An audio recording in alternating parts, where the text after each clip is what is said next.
iyi zakatul fitri itangwa mu binyampeke, itangwa mu bishyimbo, itangwa mu muceri, itangwa mu ngano. Ibyo byose bitangwamo zakatul fitri mvuze biboneka hano iwacu. Ariko kubera gahunda umuryango Arebusi ufite wo kubasha gukusanyiriza hamwe zakatul fitri kugira ngo igere ku bakene n'abatishoboye, basanze ari byiza ko umuntu atanga ibiro 2.5. Ibyo biro 2.5 bikaba byarahawe agaciro mu mafaranga angana n'ibihumbi 4. Ibiro 2.5 by'umuceri bikaba bihogeye n'amafaranga ibihumbi 4 by'amafaranga y'u Rwanda, bikaba byatangira gutangwa guhera uyu munsi kuzageza mu gitondo cyo ku munsi w'Eid mbere yuko dusarira Eid. Bizaba byemeye icyo gihe cyose gutanga zakatul fitri. Bityo rero Hamotech Studio is a business center for photographic services, video production, and artistic design. Under the slogan, "Customer is a king." Furthermore, contact us 07855788801 or 0722578801. In Hamotech Trading Center, we work for our customers' needs.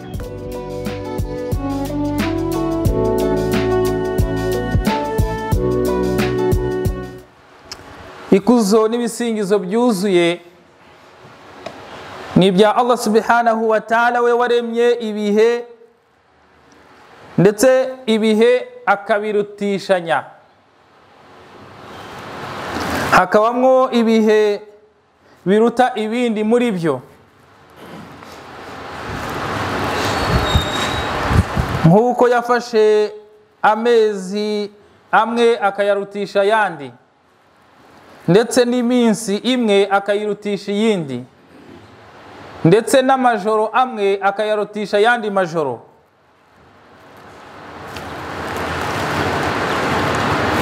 Ibyo byose Allah subhanahu wa ta'ala yabikoze kugira ngo twe abagaragu dushaka ibihembo kwa Allah turushanwe mu gushakisha ibyo bihembo n'ingororano za Allah subhanahu wa ta'ala.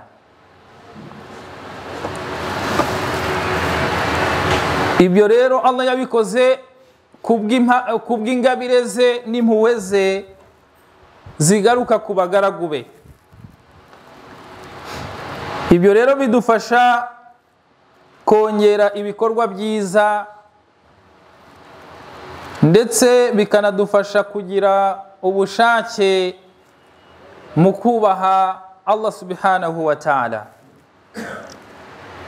Bidufasha nanone kuvugurura ibikorwa byacu kugira ngo tuzagororerwe ingororano nyinshi. Ibyo rero bijyanye no kwitegura ko muri iyi si turi mu rugendo tuzayivaho, bityo tukiteganyiriza ejo hazaza nyuma yuko tuvuye muri ubuzima bwa hano kuri iyi si. Ndahamya ko nta yindi Mana ikwiye gusengwa by'ukuri usibye Allah. Nahamya ko Muhammadi ari intumwa ye akaba n'umugaragu we. Mana nyagasani, komeza umuhundagazeho amahoro yawe n'imigisha byawe, we nabo mu rugo rwe n'abasangira ngendo be na buri wese uzakurikira inzira ye kuzageza ku munsi w'ingororano. Bagaragu witeka, mbere ya byose ndagira ngo nongere mbibutse ko amagambo meza ari amagambo ya Allah, n'ibiganiro byiza ni ibishingiye kuganira ku magambo ye Allah subhanahu wa ta'ala. Kandi n'inzira nziza ni inzira twaharuriwe n'intumwa yacu Muhammadi sallallahu alaihi wasallama, inzira yasigiye abasangira ngendo be. Allah abishimire. Nanone kandi ikibi kuruta ibindi ni uguhimba muri iyi dini. Igihimbano nta handi kiganisha uretse mu buyobe, kandi ubuyobe nta handi nabwo buganisha uretse muri Jehannam. Allah turinde Jehannam, Allah turinde umuriro twese, yaba njye ubabwira namwe muri kunyumva.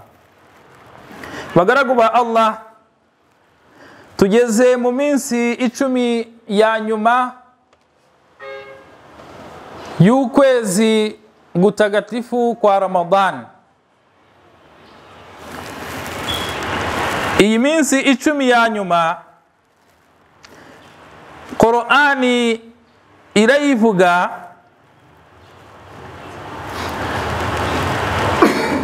ndetse igashimangira ko iyi Qur'an ubwayo muri iyi minsi 10 aribwo yahishuriwe muri iyi minsi 10 Qur'an ishimangira ko yahishuwe muri yo.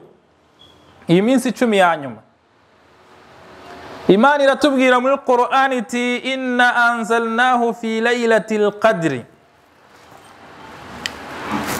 ngo Qur'ani twayihishuriye intumwa Muhammadi mu ijoro ry'ubugabe. Ikomeza Qur'ani yisobanura ikavuga iti wama adraka ma laylatul qadri, ni iki cyakumenyesha iryo joro ry'ubugabe icyo ari cyo? Qur'ani iti laylatul qadri khairu min alfi shahri, iryo joro ry'ubugabe ibyiza byaryo n'agaciro karyo karuta akamezi 1000. tanazzalu almalaikatu waruhu fiha biidhni rabbihim min kulli amrin. Muri iryo joro ry'ubugabe abamarayika barimanukamo, ndetse na marayika wari ushinzwe ubutumwa cyangwa se marayika Ar-Ruh nawe amanuka muri iryo joro ry'ubugabe. Abamarayika bose baramanuka, ndetse na marayika wari ushinzwe ubutumwa ariwe twita Ruh bamanuka muri iryo joro biidhni rabbihim, kubw'uburenganzira bahawe na nyagasani wabo. Salamun hiya hatta matla'il fajr. Iri joro ry'ubugabe ni ijoro ry'amahoro kugeza umuseke utambitse, kugeza al-fajr itangiye kwigaragaza. Bagaragu mu Uwiteka, ibi biragaragaza ko nkuko natangiye muri khutba mbabwira yuko ubutagatifu ari ubwa Allah n'ibisingizo byuzuye ari ibya Allah we warutishije ibihe ibindi. Ndagira ngo nsobanure iki kintu. Allah yarutishije uku kwezi kwa Ramadani andi mezi, wadhalika binuzuli alqur'ani fiha, kubera yuko Allah subhanahu wa ta'ala muri uku kwezi yakumanuyemo Qur'ani, maze uku kwezi kugira agaciro kuruta andi mezi. Mwumvise muri ya aya nasomye ko abamarayika bose bamanuka mu ijoro rya Laylatul Qadri, ndetse ikongera ikavuga Ruh, marayika ushinzwe kuzana ubutumwa. Ibi nabyo ni ikigaragaza ko Imana yahaye icyubahiro abamarayika, ariko marayika wari ushinzwe kuzana ubutumwa, kubera yuko yahawe izo nshingano zo kuzana guhishura intumwa y'Imana Qur'ani, agira icyubahiro kiruta icy'abandi bamarayika, kugeza ubwo Imana yamuvuze hamwe n'abandi bamarayika ikongera gushyiraho umwihariko.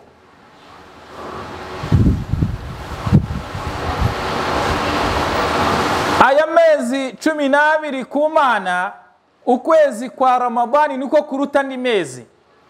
Kubera iki? Kubera ko kwamanuwemo Qur'an. Noneho twagera mu minsi, iyi minsi 10 ya nyuma ya Ramadani irusha indi minsi agaciro, kubera yuko hamanutse ari wo munsi noneho by'umwihariko wamanuwemo Qur'an yose.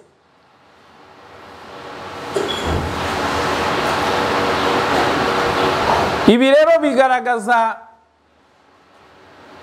bigaragaza agaciro ka Qur'an. فلنحيا هذه الأيام والليال بكثرة قراءة القرآن فيها.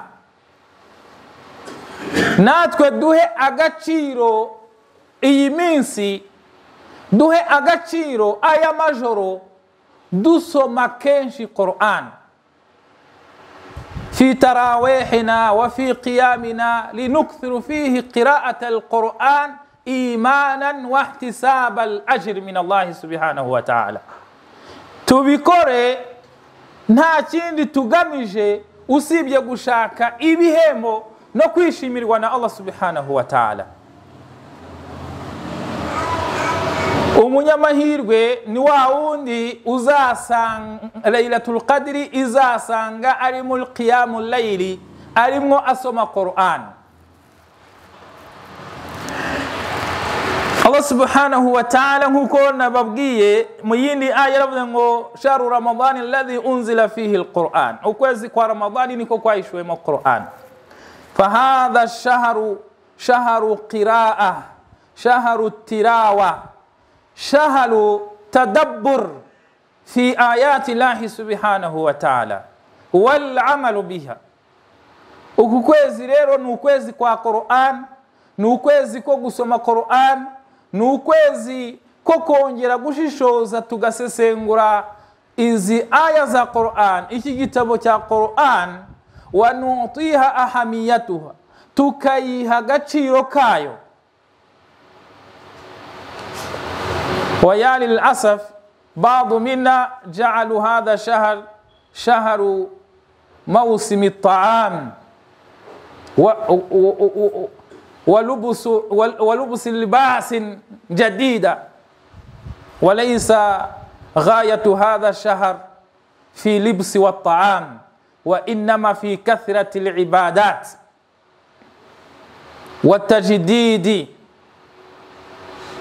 والتجديد قيمنا.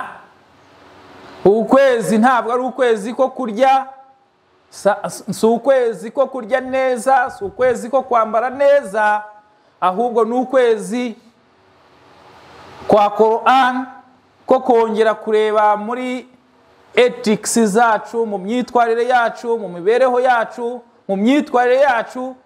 Shahru tajdidi alaqatna bainana wa baina khaliqina, ni ukwezi ko kongera kuvugurura relationship yacu hagati yacu n'Imana, uburyo tubanye na Allah subhanahu wa ta'ala. bagaragu witeka wa fima yakhtasu hadhihi al-ayyam, nanone mu by'umwihariko muri iyi minsi ya nyuma, ani ayam al-ashara al-akhira, ndavuga iyi minsi 10 ya nyuma, anna fiha amalu ita'i zakati al-fitr. Muri iyi minsi 10 nanone harimo ko tugomba kutanga zakatul fitri. Zakatul fitri tuhurata lis-sa'im, intego yayo ni ugusukura uriya muntu wasibye mina lahwi wa lafath wa ma ila dhalika mima kad yunqisu ajri siyam. Ibyo tugomba kumenya agaciro ka zakatul fitri nuko isukura uwasibye mu byo yacitswemo, mu magambo wenda yaba yaravuze atari meza, mu rurimi rwe rwamucitse rukavuga ibitari bikwiye. Iyo zakatul fitri rero shuri'a litathhiri sa'im, bima qad ya'talihi min an-naqa'is. Iyi zakatul fitri yashyizwe kugira ngo igisibo cyawe kibe gitunganye mu byo waba waracitsweho nk'umuntu. Wakadhalika يعود مشروعيته على الفقراء والمساكين فتصد حاجتهم يوم العيد. nanone akamaro ka zakatul fitri nuko bariya batasibye, abo bakene, abo bageze mu zabukuru, abo nakita abasaza, abakecuru, nabo badafite ubushobozi bwo kubona icyo barya ku munsi w'irayidi, kugira ngo batazasabiriza kuri uriya munsi w'ibyishimo. Bityo bagaragu Uwiteka, fa itai zakat al-fitri wajibu ala kulli muslimu wa muslima, ni itegeko kuri buri muislamu n'umuislamu kazi, hurran kana au abd, yaba ari uwigenga cyangwa se umuja.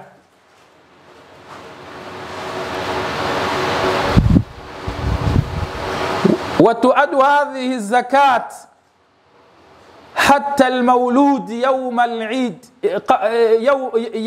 يوم العيد قبل الصلاة. نوري ya muntu waba wavutse ku munsi w'irayidi mbere yuko iswala itangira, nawe bamutangira zakat al-fitri.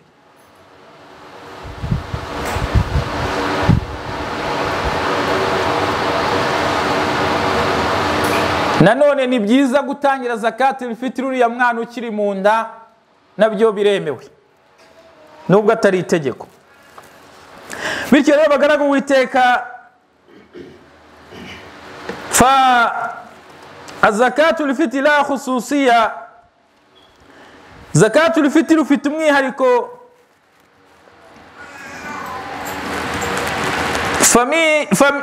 في من تجب عليه من المسلمين فهي لا تجب على المكلف فقط.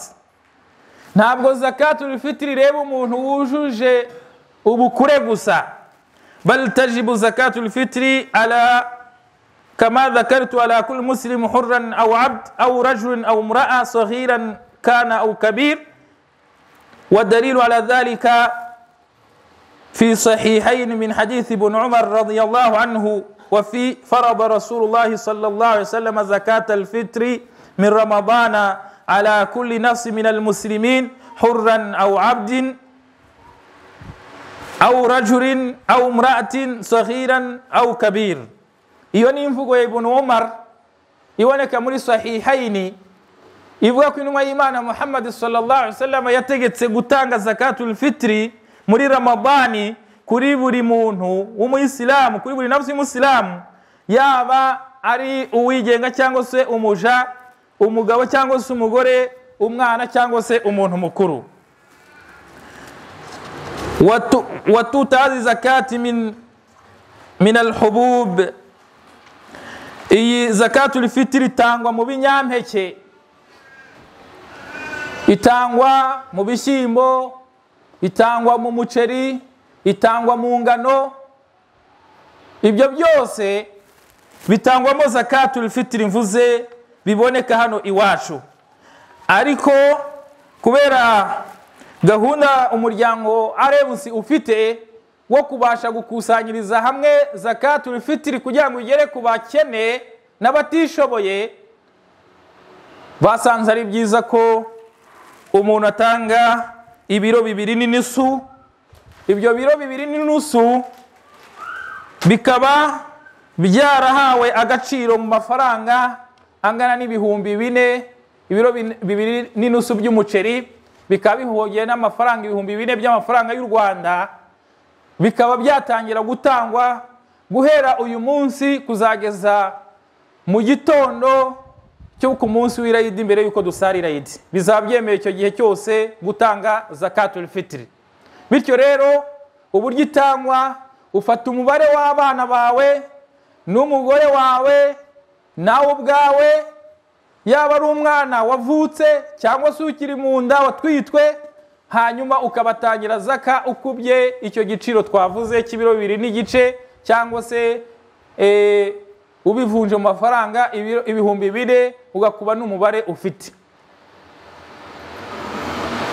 Bagaraga Uwiteka, nkaba narangiza iyi khutba yanjye mbifuriza kuzagira amasengesho yakirwa, mbifuriza kandi ko Allah subhanahu wa ta'ala yabakirira igisibo cyanyu, yabakirira ibihagararo byanyu, yabakirira ibisomo byanyu bya Qur'ani, yabakirira ubwitange bwanyu mugenda mugira mu bikorwa byose byiza bigamije kwishimirwa na Allah subhanahu wa ta'ala.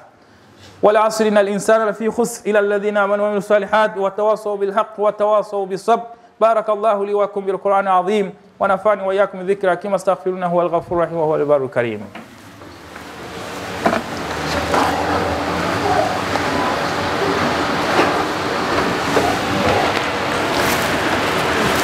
إن الحمد لله نحمده سبحانه وتعالى ونستغفره ونعوذ به من شرور أنفسنا ومن سيئات أعمالنا. من يهده الله فهو المهتد ومن يضلل فلا هادي له. ثم والصلاة والسلام على خير البشرية محمد صلى الله عليه وعلى آله وصحبه وسلم. إن الله وملائكته يصلون على النبي يا أيها الذين آمنوا صلوا عليه وسلموا تسليما. اللهم صل على محمد وعلى آل محمد كما صليت على إبراهيم وعلى آل إبراهيم في العالمين إنك حميد مجيد. اللهم بارك على محمد وعلى آل محمد كما باركت على إبراهيم وعلى آل إبراهيم في العالمين إنك حميد مجيد. وارض عن الخلفاء الراشدين منهم أبي بكر وعمر وعثمان وعلي وعن ستة الباقين المبشرين بالجنة وأنا معهم يا أكرم الأكرمين. اللهم أعز الإسلام والمسلمين. اللهم أعز الإسلام والمسلمين. اللهم حبب إلينا الإيمان وزينه في قلوبنا وكره إلينا الكفر والفسوق والعصيان واجعلنا من الراشدين. اللهم إنك عفو كريم تحب العفو فاعف عنا. اللهم إنك عفو كريم تحب العفو فاعف عنا. بفضل سبحان ربك رب العزة عما يصفون والسلام على المرسلين والحمد لله رب العالمين. أقم الصلاة.